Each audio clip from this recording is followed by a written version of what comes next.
Hello மக்களே, welcome back to our channel. நான் தான் உங்கள் மேக்ஸ் மதன்.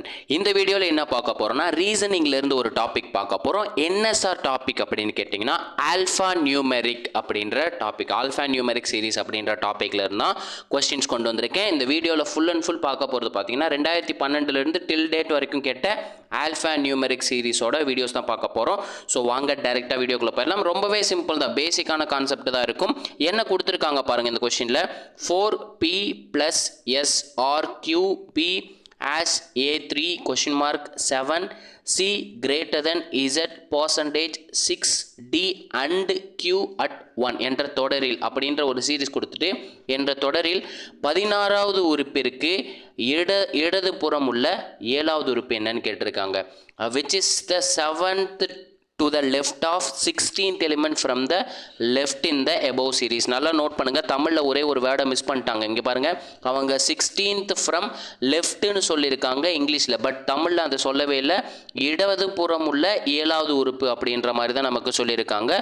ரொம்பவே சிம்பிள் தான். ஃபஸ்ட்டு நம்ம என்ன பண்ணிடலாம், இந்த சீரீஸில் ஃபஸ்ட்டு ரைட் சைடில் இருந்து 16th பொசிஷனில் என்ன நம்பர் வரும் அப்படின்றத பார்த்துடலாம். ஸோ 1 2 3 4 5 6 7 8 9 10 11 12 13 14 15 16. இப்போ 16th பொசிஷனில் பர்சன்டேஜ் அப்படின்றது வந்திருக்கு. ஓகேங்களா, 16வது பொசிஷனில் லெஃப்ட் சைட்லேருந்து 16th பொசிஷனில் இருக்கிறது வந்து 16. அதுலேருந்து என்ன சொல்கிறாங்க, அதோட இடது புறத்தில் வரக்கூடிய 7வது உறுப்பு அப்படின்னு கேட்டிருக்காங்க. ஓகேங்களா, ஃப்ரம் லெஃப்ட் ஹேண்ட் சைடுன்னு கொடுத்துருக்காங்க. அதனால தான் நம்ம இது லெஃப்ட்லேருந்து ஸ்டார்ட் பண்ணியிருக்கோம் சீரீஸை. ஓகேங்களா, அதை மட்டும் தெளிவாக நோட் பண்ணி வச்சுக்கோங்க. அப்போ இங்கே 16வது உறுப்புலேருந்து லெஃப்ட் சைடு மூவ் ஆகிறப்போ 7th பொசிஷனில் வர்ற உறுப்பு என்னன்னு கேட்டிருக்காங்க. ஸோ இந்த 16th பொசிஷனை விட்டுட்டு நெக்ஸ்ட்டில் இருந்து தான் நம்ம கவுண்ட்டுக்கு எடுத்துக்கணும்.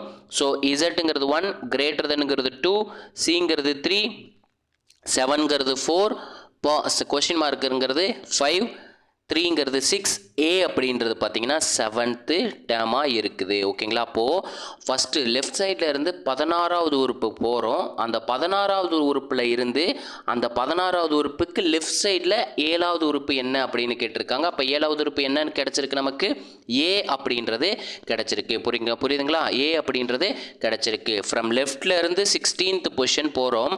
அந்த 16th பொசிஷனோட இடது புறம்னு சொல்லியிருக்காங்க. அப்போது 16th அந்த சைடு போகும்போது நான் எந்த சைடு ஆரோ போடுறேனோ அது வந்து நமக்கு ரைட் சைடு, கரெக்டுங்களா, அது வந்து ரைட் சைடு. நான் இந்த ஆரோ போட்டிருக்கிறது பார்த்தீங்கன்னா லெஃப்ட் சைடு. ஸோ நமக்கு லெஃப்ட் சைடு தான் கேட்டிருக்காங்க. அப்போ லெஃப்ட் சைடு மூவ் ஆனக்கிறப்போ 7th பொசிஷனில் என்ன லெட்டர் வந்திருக்கு, ஏ அப்படின்றது வந்திருக்கு. ஸோ இந்த கொஸ்டினுக்கான ஆன்சர் ஆப்ஷன் ஏ என்பது தான் சரியான விடை. ஓகேங்களா, நமக்கான அடுத்த கொஸ்டின் பார்த்துருவோங்க. இந்த கொஸ்டினில் பாருங்கள், மேலே ஒரு சீரீஸ் கொடுத்துட்டாங்க. அந்த சீரீஸை நல்லா கவனிச்சுக்கோங்க. அது கொடுத்துட்டு என்ன சொல்கிறாங்க, பி அட் எல் என்பது y75 என்று குறிப்பிட்டால் $1 ஆஸ் என்பது எவ்வாறு குறிப்பிடுவோம் அப்படின்றதான் கேட்டிருக்காங்க. ஆக்சுவலி ஃபஸ்ட்டு நம்ம இந்த பி அட் எல் இருக்குது பார்த்தீங்களா, அதை யூஸ் பண்ணி எப்படி y75ன்னு மாற்றினாங்க அப்படின்றத கண்டுபிடிச்சாலே போதும். அதே லாஜிக்கை யூஸ் பண்ணி நம்ம டாலர் சிம்பிள் 1 ஆஸ்ன்றதுக்கு நம்ம கண்டுபிடிச்சிடலாம். எப்படி கொண்டு வரணும் அப்படின்றத கண்டுபிடிச்சிடலாம். அதாவது நோட் பண்ணுங்கள், நமக்கு செகண்ட் பிளேஸில் வந்து பி அப்படின்றது இருக்குது. ஸோ ஃபஸ்ட்டு செகண்ட், அதே மாதிரி லாஸ்ட்லேருந்து செகண்ட் பொசிஷனில் பாருங்கள் ஒய்ன்னு இருக்குது. அப்போ அந்த ஒய்யை எழுதியிருக்காங்க. அதே மாதிரி நல்லா நோட் பண்ணுங்கள், அட் அப்படின்றது பாருங்கள், ஒரு பியோட நெக்ஸ்ட்டு 2வது பொசிஷனில் வந்திருக்கு. பியோட ரைட் சைடில் செகண்ட் பொசிஷனில் வந்திருக்கு. அதே மாதிரி நம்ம என்ன பண்ணிடலாம், ஒய்க்கு லெஃப்ட் சைடில் 2 பொசிஷன் தள்ளி வர்றாங்க. ஒய்க்கு லெஃப்ட் சைடில் வந்து 2வது பொசிஷனில் இருக்க நம்பர் எழுதியிருக்காங்க. ஏங்கிறது ஃபஸ்ட்டு பொசிஷன், பி 7ங்கிறது second position, from right to left. ஓகேங்களா, நமக்கு பார்த்தீங்கன்னா பி அப்படிங்கிறது லெஃப்ட்லேருந்து ரைட்டுக்கு போயிருக்காங்க. இந்த சைடு பார்த்தீங்கன்னா லெஃப்ட்லேருந்து ரைட்டுக்கு மூவ் ஆன் பண்ணி போயிருக்காங்க. y75 அப்படின்றது பார்த்தீங்கன்னா ரைட்லேருந்து லெஃப்ட்டுக்கு மூவ் ஆன் பண்ணி வந்திருக்காங்க. ஓகேங்களா, ரைட்லேருந்து ரைட் டு லெஃப்ட் வந்து மூவ் ஆன் பண்ணியிருக்காங்க.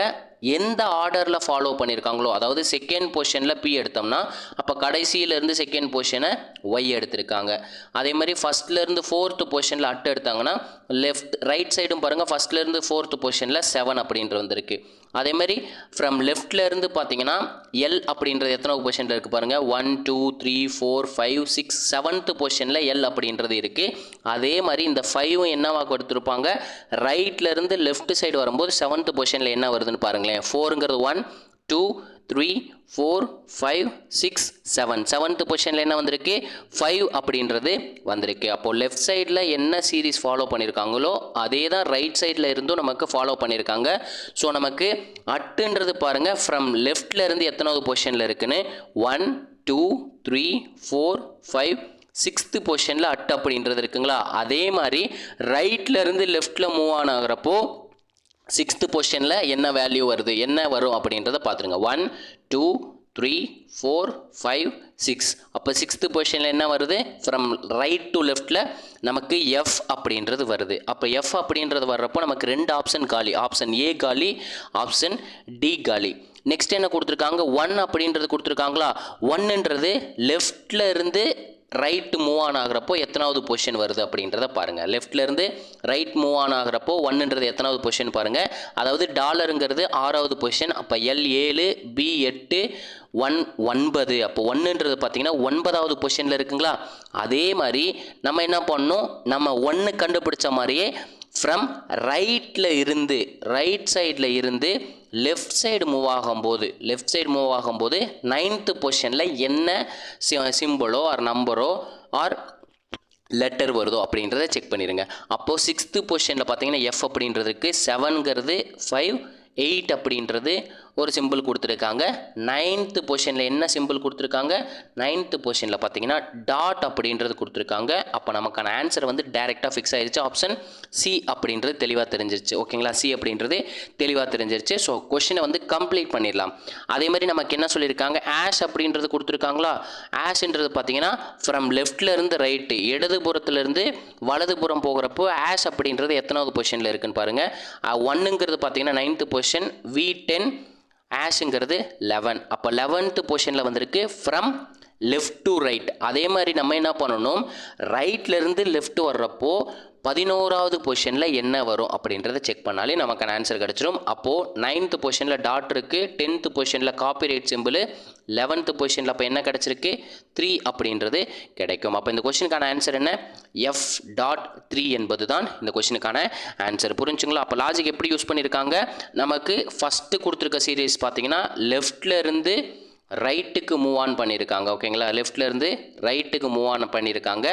அதுக்கு டீகோட் பண்ணது பார்த்தீங்களா, அது எதுக்கு ஈக்குவலாக இருக்குன்னு சொல்லியிருக்காங்கன்னு பார்த்தீங்கன்னா ரைட்டில் இருந்து லெஃப்ட் மூவ் ஆகிறதுக்கு சேம் பொசிஷனில் இருக்குது. ஓகேங்களா, சேம் பொசிஷன், ரெண்டோட பொசிஷனுமே சேம், ஆனால் டைரெக்ஷன் மட்டும் வேறு. ஓகேங்களா, ஃப்ரம் லெஃப்ட்லேருந்து எடுக்கிறோமா ஃப்ரம் ரைட்லேருந்து எடுக்கிறோமான்றதை கரெக்டாக பிடிச்சிட்டோம்னா இந்த கொஷினுக்கான ஆன்சர் கிடச்சிரும். ஓகேங்களா, நமக்கான அடுத்த கொஷின் பார்த்துருவோங்களா. இந்த கொஷினில் என்ன கொடுத்துருக்காங்க, E and G B D M 4N KH 2A CZ SV 3F 1J LO Q5 PR series கொடுத்துட்டு என்ன நமக்கு கேட்டிருக்காங்க, கீழே உள்ள வரிசையில் கேள்விக்குறிக்கு உள்ள இடத்தில் என்ன வர வேண்டும் அப்படின்றதான் கேட்டிருக்காங்க.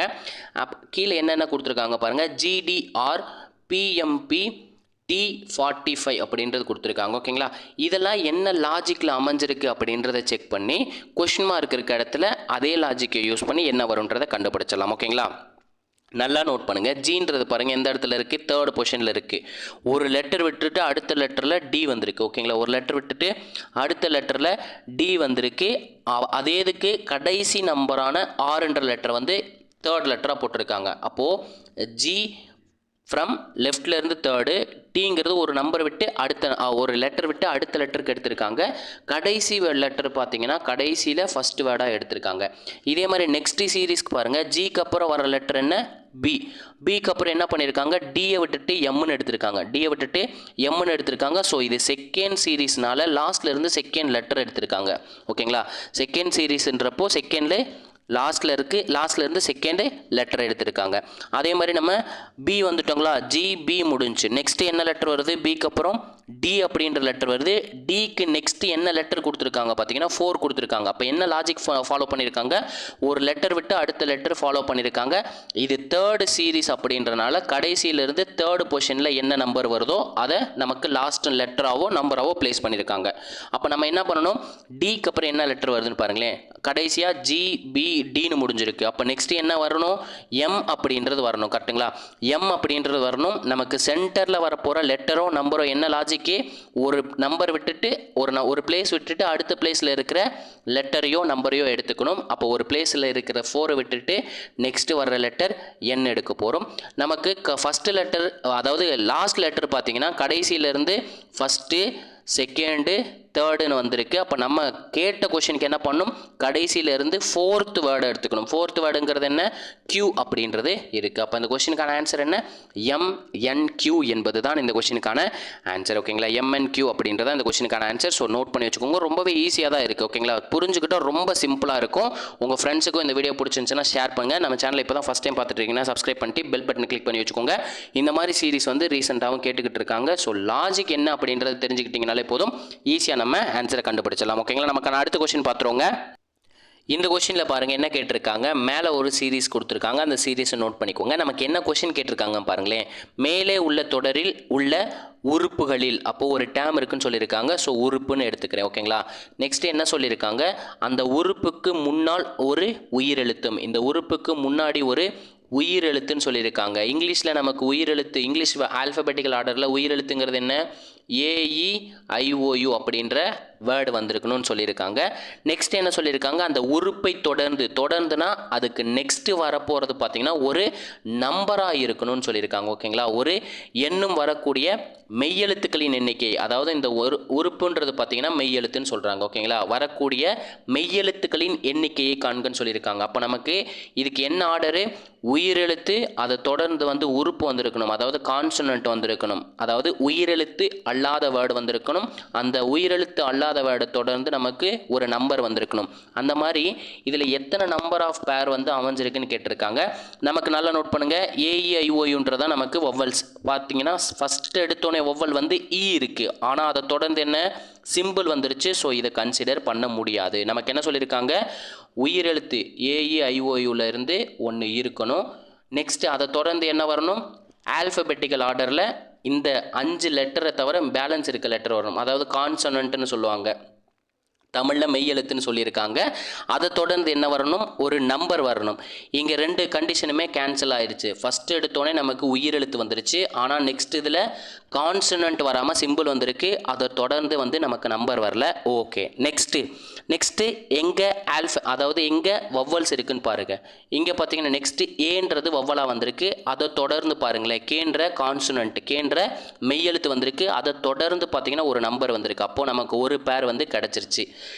ஏன்றது ஒரு வவ்வல், அதுக்கு முன்னாடி இருக்கிறது வந்து ஒரு உறுப்பு. ஓகேங்களா, கேன்றது ஒரு உறுப்பு, அது வந்து மெய்யெழுத்தாக இருக்கணும்னு சொல்லியிருக்காங்க, இங்கிலீஷில் கான்சனன்ட் சொல்கிறாங்க. இந்த உறுப்பை தொடர்ந்து என்ன வரணும்னு சொல்லியிருக்காங்க, நம்பர் வரணும்னு சொல்லியிருக்காங்க. ஸோ அது வந்து கரெக்டாக பிளேஸ் ஆயிருக்கு. அதே மாதிரி நெக்ஸ்ட்டு பாருங்கள், நெக்ஸ்ட்டு எங்கே வவ்வல் இருக்குது, AEIOU இருக்குது. யூவை தொடர்ந்து என்ன வந்திருக்கு, கான்ஸ்டன்ட் வந்திருக்கு, அதை தொடர்ந்து என்ன வரணும், நம்பர் வரணும். நம்பர் வராமல் நமக்கு வவ்வலாக வந்திருக்கு. ஸோ அப்போ அது கேன்சல் ஆயிரும். UD 1ன்னு வந்திருந்தால் நமக்கு கரெக்டு, 1ன்னு வராமல் ஐன்னு கொடுத்துருக்காங்க. ஸோ இதை கன்சிடர் பண்ணக்கூடாது. ஓகேங்களா, கன்சிடர் பண்ணக்கூடாது. நெக்ஸ்ட்டு நமக்கு வவ்வல் எங்கே இருக்குன்னு பாருங்கள், ஐன்றது வவ்வல் கரெக்டுங்களா, அது தொடர்ந்து ஒரு கான்சனன்ட், ஒரு மெய்யெழுத்து வந்திருக்கு, அதை தொடர்ந்து நமக்கு நம்பர் வந்திருக்கு. அப்போ நமக்கு கொடுத்த கண்டிஷனை வந்து சாட்டிஸ்ஃபை பண்ணியிருக்கு. அப்போ அது நமக்கு ஒரு பேராக கிடச்சிருக்கு. அப்போ IN4 அப்படின்றது ஒரு பேர். நெக்ஸ்ட்டு நமக்கு வவ்வல் இருக்கான்னு பார்த்தீங்கன்னா வவ்வல்ஸ் வந்து எதுவுமே இல்லை. நெக்ஸ்ட்டு அப்கமிங் சீரீஸில் வந்து எதுவுமே இல்லை. அப்போ நமக்கு எவ்வளோ பேர் கிடச்சிருக்கு, 1 2, அப்போ 2 எண்ணிக்கை வந்து கிடச்சிருக்கு. ஸோ இந்த கொஷினுக்கான ஆன்சர் என்னப்போ 2 என்பது தான் இந்த கொஷினுக்கான ஆன்சர். ஓகேங்களா, அவங்க சொன்ன கண்டிஷனை வந்து சாட்டிஸ்ஃபை பண்ணது பார்த்தீங்கன்னா 2 இது மட்டும்தான் சாட்டிஸ்ஃபை பண்ணிச்சு. ஸோ நமக்கான ஆன்சர் வந்து அப்போ 2 என்பது தான் இந்த கொஷினுக்கான ஆன்சர். ஓகேங்களா, நமக்கான அடுத்த கொஷின் பார்த்துருவோங்களா. இந்த கொஸ்டினில் என்ன கேட்டிருக்காங்க பாருங்கள், ஒரு சீரீஸ் கொடுத்துட்டாங்க ஓகேங்களா. இந்த சீரீஸை நல்லா நோட் பண்ணி வச்சுக்கோங்க. நமக்கு என்ன கேட்குறாங்க, மேலே உள்ள தொடரிலிருந்து அனைத்து உயிரெழுத்துக்களையும் நீக்கிய பின், அதாவது இங்கிலீஷில் இருக்க வவ்வல்ஸான ஏஇஐஓயுன்ற லெட்டர்ஸை வந்து நீக்க சொல்லியிருக்காங்க. அப்போ சீரீஸ்லேருந்து நீக்கிடலாம். நீக்கிட்டு எழுதிடலாங்களா? அப்போ நீக்கிட்டா நான் டேரெக்டாக அடிச்சு விட்றேன். ஏ எங்கே இருக்குது, இந்த நெக்ஸ்ட்டு ஸ்டார்டிங்லேருந்து சீரீஸை பார்த்துட்டு வாங்க. பார்த்துட்டு வர்றப்போ எங்கெங்கே வவ்வல் இருக்குன்னு பாருங்கள். வவ்வல் இருக்கிறத தூக்கி விட்ருங்க ஓகேங்களா. யூ கட்டு, இ கட்டு, ஏ கட்டு ஓகேங்களா. அப்போ இந்த 3 வேர்டு கட் பண்ணிட்டோம் ஓகேங்களா. பேலன்ஸ் எங்கேயும் ஒவ்வொரு இருக்கா அப்படின்றத செக் பண்ணிங்க. அதாவது ஏஇஐஓயு அப்படின்ற வேர்டு இருந்துச்சுன்னா அதை கட் பண்ணி விட சொல்லியிருக்காங்க. 1 செகண்ட் செக் பண்ணிக்கோங்க. வேறு எங்கேயுமே நமக்கு ஒவ்வொல்ஸ் இல்லை. ஸோ 3 லெட்டரையும் நம்ம கேன்சல் பண்ணியாச்சு. கேன்சல் பண்ணதுக்கப்புறம் பேலன்ஸ் இருக்க சீரீஸில் அவங்க என்ன சொல்கிறாங்க, பேலன்ஸ் இருக்க சீரீஸில் வந்து நமக்கு லெஃப்ட் சைடில் இருந்து பின் கிடைக்கக்கூடிய புதிய தொடரில் இடது முனையில் இருந்து, இடது முனைங்கிறது நம்மளோட லெஃப்ட் ஹேண்ட் சைடு கரெக்டுங்களா. இதுதான் நம்மளோட லெஃப்ட். இடது முனையில் இருந்து 13வது உறுப்புக்கு, அப்போ 13வது உறுப்பு எங்கே இருக்குன்னு பார்க்கணும். 1 2 3 4 5 6 7 8 9 10 11 12 13 13th அப்படின்றது பார்த்தீங்கன்னா Q அப்படின்ற லெட்டர் கிடச்சிருக்கு. 13வது உறுப்புக்கு வலதுபுறத்தினா என்ன, இதுதான் நம்மளோட ரைட் ஹேண்ட் சைடு கரெக்டுங்களா. அப்போது அதே சீரீஸை வந்து கண்டினியூ பண்ண சொல்கிறாங்க. அப்போ வலதுபுறத்தில்ன்றப்போ நம்ம அந்த சைடு தான் போய் ஆகணும். வலதுபுறத்தில் இருக்கும் 8வது உறுப்பை காண்கன்னு சொல்லியிருக்காங்க. அதாவது 8வது உறுப்பு 13க்கு அப்புறம் நெக்ஸ்ட்டு வர்றதில் 8வது உறுப்பு என்ன அப்படி கிடைக்குது அப்படின்றத செக் பண்ணிடுங்க ஓகேங்களா. என்ன செக் பண்ணிடலாங்களா? ரொம்பவே சிம்பிள் தான். என்னன்னு செக் பண்ணுங்கள். 13க்கு அப்புறம் ரைட் சைடு தான் மூவ் ஆகணும். 8th பொசிஷன் என்ன இருக்குன்னு பாருங்கள். 1 2 3 4 5 6 7 8th பொசிஷனில் அப்போ நமக்கு என்ன வருது, பர்சன்டேஜ் அப்படின்றது நமக்கு கிடைக்குது. அப்போது ஃப்ரம் லெஃப்ட் ஹேண்டில் இருந்து 21வது பொசிஷன் அப்படின்னு நமக்கு டைரெக்டாக கேட்டிருந்தாலே நமக்கு பர்சன்டேஜ் அப்படின்றத ஆன்சராக கிடைச்சிருக்கும். ஆனால் நம்மளைய கன்ஃபியூஷன் பண்ணுறதுக்காக என்ன சொல்லியிருக்காங்க, லெஃப்டில் இருந்து 13வது உறுப்புக்கு வாங்க. 13வது உறுப்புக்கு வந்ததுக்கப்புறம் அந்த 13வது உறுப்போட வலதுபுறம் அப்படின்றது பார்த்தீங்கன்னா லெஃப்டில் இருந்து ரைட்டு தான் போக போகிறோம். அதிலிருந்து 8வது உறுப்பு அப்படின்னு கேட்டிருக்காங்க. ஸோ ரெண்டுத்தையும் சிம்பிளாக ஆட் பண்ணால் நமக்கு 21வது உறுப்புன்னு கிடைக்கும். அந்த 21வது உறுப்பை கண்டுபிடிச்சாலே நமக்கான ஆன்சர். ஸோ 21வது உறுப்பும் 13வது உறுப்புக்கு ரைட் சைடில் வரப்போகிற 8வது உறுப்பும் சேம் தான். அப்போ இந்த கொஸ்டினுக்கான ஆன்சர் பார்த்தீங்கன்னா பர்சன்டேஜ் என்பது தான் இந்த கொஸ்டினுக்கான ஆன்சர் ஓகேங்களா. ரொம்பவே சிம்பிளான கொஸ்டின் தான். அவங்க டைரெக்டாக இந்த இடத்துல நம்மளை கன்ஃபியூஷன் பண்ணுற மாதிரி கொடுத்துருக்காங்க. ஆனால் ரொம்ப சிம்பிள். அதை கன்ஃபியூஸ் ஆகாமல் நம்ம தெளிவாக புரிஞ்சுக்கிட்டோம்னா ஈஸியாக நம்மளால் போடக்கூடிய கொஸ்டின் தான் ஓகேங்களா. ரொம்பவே சிம்பிள் தான். அப்போ இந்த கொஸ்டினுக்கான ஆன்சர் ஆப்ஷன் சியில் இருக்குது ஓகேங்களா. நமக்கான அடுத்த கொஸ்டின் பார்த்துருவோங்களா. இந்த கொஸ்டினில் என்ன கொடுத்துருக்காங்க பாருங்கள். மேலே ஒரு சீரீஸ் கொடுத்துட்டு கீழே என்ன கேட்டிருக்காங்க பாருங்களேன். மேலே உள்ள தொடரில் 9 மற்றும் டாலர் என்ற உறுப்புகளுக்கு இடையே சரியாக நடுவில் வரும் உறுப்பு, அதாவது மிடில் வரப்போகிற உறுப்பு கேட்குறாங்க. எது எதுக்கு இன்பிட்வீனில் 9க்கும் ஓகேங்களா. அதில் நான் கோடு கிழிச்சறேன். 9க்கும் டாலர் சிம்பிளுக்கும் இடையில வரப்போகிற சென்டர் டேம் என்னன்னு கேட்குறாங்க. ஸோ இதில் மொத்தம் எவ்வளோ டேம்ஸ் இருக்குது அப்படின்றத கண்டுபிடிச்சிருங்க ஓகேங்களா. மொத்தம் எவ்வளோ டேர்ம்ஸ் இருக்குன்றத, மொத்தம் எவ்வளோ நம்பர் இருக்குன்றதை கண்டுபிடிச்சிருங்க. 1 2 3 4 5 6 7 8 9 10 11 12 13 14 15. அப்போ மொத்தம் 15 டேம் இருக்குது. அப்போ 15 டேம்ன்றப்போ நமக்கு எப்படி பிரிக்கலாம், சென்டரில் ஒரே ஒரு டேமை விட்டுட்டு ரைட் சைடில் 7 டேம், லெஃப்ட் சைடில் 7 டேம். இந்த 7 + 7 கூட்டும் போது 14ன்னு கிடைக்கும். அந்த சென்டரில் வர போகிற உறுப்பை கூட்டினா 15வது உறுப்பு கிடைச்சிடும். அப்போ மொத்தம் 15 உறுப்பு. அப்போ லெஃப்டில் இருந்து 7 டிஜிட்ஸ் விட்டுருங்க. லெஃப்டில் இருந்து 7 விடும்போது நமக்கு என்ன கிடைக்கும், 1 2 3 4 5 6 7. இப்போ 7ங்கிறது பார்த்தீங்கன்னா ஈக்குவல்ன்ற சிம்பிள் வந்திருக்கு, அதை விட்டுட்டோம். அதே மாதிரி லெஃப்டில் இருந்து, அதாவது ரைட்டில் இருந்து 7th பொசிஷனை விட்டுறணும். அப்போ இந்த பொசிஷன் எல்லாத்தையும் விட்டுட்டோம்னா நமக்கு சென்டரில் என்ன டேம் வரும், ஆரோ அப்படின்றதான் வரும். அதாவது 8th டேம் அப்படின்றதா நமக்கு சென்டர் டேம் கரெக்டுங்களா. 8th டேம் அப்படின்றத நமக்கான நடு உறுப்பாக இருக்கும் ஓகேங்களா. நடு உறுப்புன்றது என்ன, 8th டேம். அப்போ ஸ்டார்டிங்லேருந்து 8வது உறுப்பு எது வருதுன்னு செக் பண்ணிங்கனாலே போதும். ஆரோ, அப் ஆரோ அப்படின்றதான் இந்த கொஸ்டினுக்கான ஆன்சர் ஓகேங்களா. நமக்கான அடுத்த கொஸ்டின் பார்த்துருவோங்களா. ரொம்பவே சிம்பிள் தான். நமக்கான அடுத்த கொஸ்டின் பார்த்துருவோங்க. இந்த கொஸ்டின் பார்த்தீங்கன்னா நம்ம ஆல்ரெடி பார்த்துட்டோம். இது பாருங்கள், ரீசன்ட் எக்ஸாமில் கேட்டிருக்காங்க, ரிப்பீட் ஆகிருக்கு ஓகேங்களா. ரீசனிங்லே வந்து கொஸ்டின் வந்து ரிப்பீட் ஆகுது ஓகேங்களா. ரிப்பீட் ஆகுது, REPEAT, ரிப்பீட் ஆகுது. ஸோ நோட் பண்ணி வச்சுக்கோங்க. இதுக்கான ஆன்சர் என்ன பார்த்தோம், MNQ அப்படின்றது பார்த்தோம். எப்படி, ஃபர்ஸ்ட் லெட்டர் பார்த்தீங்கன்னா ஜியிலேருந்து ஸ்டார்ட் ஆகி அடுத்தடுத்த லெட்டராக போயிருக்கு. ஸோ ஜி, பி, டி, டிக்கு அப்புறம் என்ன லெட்டர் வரணும்? எம் வரணும். அதுதான் எம்னு போட்டிருக்காங்க. ஜியில் இருந்து செகண்ட் லெட்டர் கண்டுபிடிக்கிறாங்க. ஜிக்கு அப்புறம் செகண்ட் லெட்டர் எப்படி லாஜிக் யூஸ் பண்ணியிருக்காங்க? ஒரு லெட்டர் விட்டுட்டு அடுத்த லெட்டர் கண்டுபிடிச்சிருக்காங்க. அதே மாதிரி பிக்கு கண்டுபிடிக்கும் போது ஒரு லெட்டர் விட்டுட்டு அடுத்து வரும்போது எம் கொடுத்துருக்காங்க. டியில் இருந்து பார்க்கும்போது ஒரு லெட்டர் விட்டுட்டு அடுத்த லெட்டர் வரும்போது 4 அப்படின்றது கிடச்சிருக்கு. அப்போ நமக்கு கேட்ட கொஷினுக்கு ஃபஸ்ட்டு லெட்டருங்கிறது எம். எம்முக்கும் நம்ம என்ன பண்ணணும்? செகண்ட் லெட்டர் கண்டுபிடிக்க ஒரே ஒரு பொசிஷன் விட்டுட்டு அடுத்த பொசிஷன் எடுக்கணும். அடுத்த பொசிஷன் எடுக்கும்போது என் அப்படின்றது கிடைக்கும். எல்லா கொடுத்துருக்க எல்லா சீரீஸ்லேயும் பாருங்கள், கடைசி நம்பருங்கிறது, கடைசி வேர்டோ லெட்டரோ நம்பருன்றது பார்த்தீங்கன்னா லாஸ்ட்லேருந்து ஃபஸ்ட்டு, செகண்டு, தேர்டுன்னு எடுத்துகிட்டு வந்திருக்காங்க. 6ங்கிறது ஃபஸ்ட்டு, லாஸ்ட்லேருந்து ஃபஸ்ட்டு, பீன்றது பார்த்தீங்கன்னா லாஸ்ட்லேருந்து செகண்டு, 5ங்கிறது பார்த்தீங்கன்னா லாஸ்ட்லேருந்து தேர்டு. அப்போ நம்ம கொஷினுக்கும் கடைசியில் இருந்து தான் 4th பொசிஷனில் வர்றதை எடுக்கணும். 4th பொசிஷன், ஏன்னா 4th சீரீஸ் தான் கண்டுபிடிச்சிட்ருக்கோம். ஸோ 4th பொசிஷனில் வர்றது Q அப்படின்றது கிடைக்கும். அப்போ MNQ அப்படின்றது இந்த கொஷினுக்கான ஆன்சர். ஓகேங்களா? நமக்கான அடுத்த கொஷின் பார்த்துருங்களா? இதில் என்ன கொடுத்துருக்காங்க பாருங்கள். பின்வருவனவற்றுள் சரியாக C மற்றும் 5ற்கு நடுவே வரும் எழுத்தை காண்கன்னு சொல்லியிருக்காங்க. அதாவது எழுத்தை மட்டும்தான் கேட்டிருக்காங்க. ஸோ இந்த சீரீஸில் சியிலேருந்து 5 வரைக்கும் இருக்க எழுத்துனா ஒன்றும் இல்லை, லெட்டர்ஸ் மட்டும் எடுத்துக்கோங்க. அப்போ C, D, Z, Y symbols எடுக்கணுமா? எடுக்கக்கூடாது. அவங்க எழுத்து லெட்டர்னு மட்டும் சொல்லிட்டாங்க. ஸோ சிம்பிள் எடுக்கக்கூடாது.